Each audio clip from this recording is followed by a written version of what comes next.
Réunis en sommet, les dirigeants de l'Union européenne cherchent des moyens pour financer les capacités de défense du continent et celles de l'Ukraine. Une trentaine de missiles russes ont visé la capitale ukrainienne à l'aube. Ça n'était pas arrivé depuis plus d'un mois. Les frappes ont fait au moins 13 blessés. Une trentaine d'États sont réunis à un sommet sur le nucléaire à Bruxelles. Le nombre de projets dans le secteur se multiplie dans le monde. Le taux de natalité est trop bas pour assurer le renouvellement de la population. D'après une étude scientifique, la population mondiale va décroître. Utiliser ou non les avoirs russes gelés afin d'aider l'Ukraine à se défendre contre Moscou. C'est l'une des questions à l'ordre du jour du sommet européen qui a débuté jeudi à Bruxelles. Le principe semble gagner du terrain, mais certains dirigeants restent tout de même prudents. Ich bin ganz sicher, dass wir hier überhaupt ein sehr klares Signal an Putin senden. Hat sich verrechnet, wenn glaubt, dass wir nicht in der Lage sind, die Ukraine so lange zu unterstützen, wie das notwendig ist. Und da ist die Nutzung der Windfall Profits ein kleiner, aber wichtiger Baustein. L'Union européenne a bloqué au début de la guerre environ 210 milliards d'euros d'avoirs de la Banque centrale russe. Les intérêts de ces produits permettraient d'apporter une aide financière à l'Ukraine de 3 milliards d'euros par an. Le Kremlin prévient qu'une telle mesure serait une violation sans précédent du droit international. I think that it should contribute not only to reconstruction of Ukraine, but also to the defense needs of Ukraine. Dans le même temps, l'Union cherche aussi des fonds pour augmenter ses capacités militaires. L'idée, selon le président du Conseil européen, Charles Michel, est de mettre l'économie européenne sur le pied de guerre. L'une des propositions sur la table est la création d'euro-obligations consacrées à la défense. Le principe divise les 27. Certains États membres, comme l'Allemagne et les Pays-Bas, ne veulent pas d'émission d'une dette commune. En revanche, le mécanisme peut compter sur le soutien de la France et de la Grèce.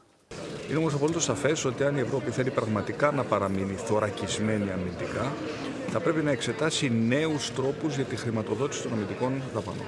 Και εδώ αναφέρομαι συγκεκριμένα στη δυνατότητα η Ευρώπη να μπορέσει να εκδώσει ευρωομόλογα, τα οποία θα χρησιμοποιηθούν αποκλειστικά και μόνο για την αμυντική της θωράκιση. Le secrétaire général de l'ONU était aussi présent à l'ouverture du sommet. Les 27 vont essayer de s'entendre sur la guerre entre Israël et le Hamas. L'Union semble s'accorder sur un appel à une pause humanitaire immédiate menant à un cessez-le-feu durable.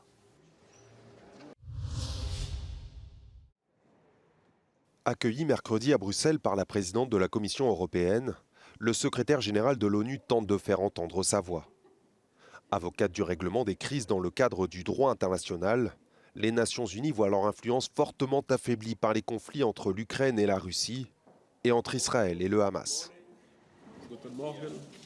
We are meeting at a particularly dark moment when Europe's role on the global stage is more important than ever. In Ukraine, 2 years ago, Russia's full-scale invasion has caused and is causing terrible suffering, stoking global tensions and undermining international law and the UN Charter. Meanwhile, the war continues in Gaza. Nothing justifies the abhorrent acts of Hamas on October 7, and nothing justifies the collective punishment of the Palestinian people. Sur la guerre à Gaza, Antonio Guterres s'exhorte à tout faire pour mettre fin aux pertes humaines, établir une trêve humanitaire et garantir la libération sans condition des otages encore retenus dans l'enclave. Kiev a été visé par des attaques russes pour la première fois en plus d'un mois. Les frappes des missiles ont fait au moins 13 blessés selon les autorités locales. L'armée de l'air ukrainienne dit avoir abattu 31 missiles, mais des débris sont tombés sur des zones résidentielles et industrielles. Le président ukrainien demande aux Occidentaux de lui fournir plus de systèmes antiaériens. Il faut faire preuve d'une volonté politique suffisante, insiste Volodymyr Zelensky. Я проснулась от первого взрыва, выбежала. А потом незадолго уже был второй взрыв, очень страшный. Если бы сын не вскочил, его бы уже не было. У нас вся квартира, все уничтожено.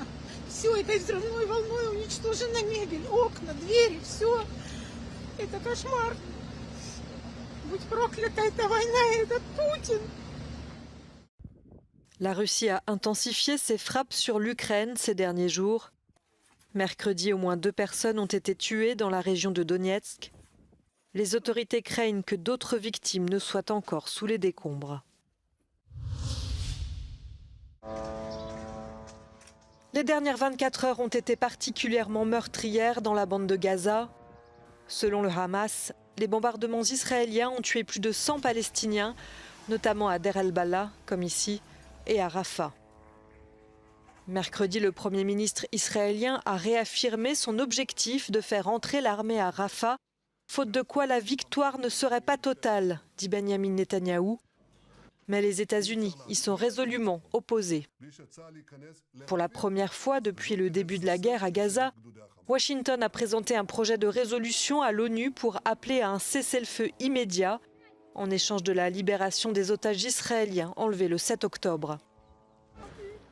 L'UNRWA, l'Agence des Nations Unies pour les réfugiés palestiniens, affirme que la faim et la maladie seront bientôt le principal facteur de mortalité à Gaza à cause du blocus.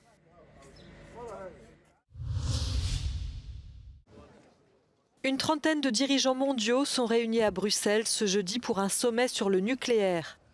C'est la réunion de plus haut niveau sur le sujet. Le contexte a bien changé depuis l'accident à la centrale de Fukushima au Japon en 2011. Avec l'accélération du réchauffement climatique et l'invasion de l'Ukraine, qui a conduit à se passer du gaz russe, le nucléaire à la cote.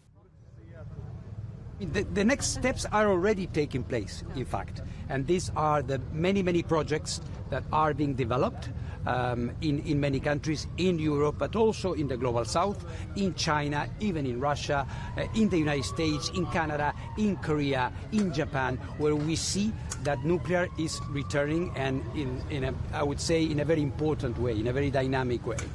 Il y a un absent à la réunion de Bruxelles, l'Allemagne. Berlin a décidé de se passer de l'énergie nucléaire il y a un peu plus de 10 ans et a fermé ses 3 dernières centrales l'année dernière. La décision fait débat dans le pays. Certains voudraient revenir dessus, notamment à cause de la hausse du prix de l'énergie. Les violences liées au trafic de stupéfiants gagnent du terrain à Bruxelles. En février, plusieurs fusillades ont eu lieu en quelques jours dans le sud de la capitale.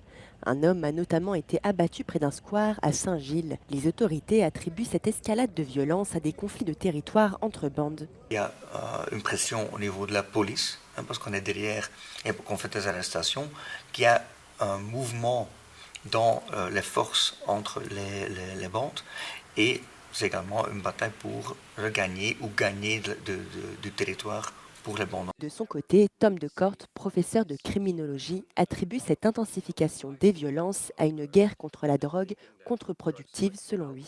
The result of that strategy is that new groups come in and larger organized groups fall apart in smaller networks which are all competing for a market share in that very profitable business.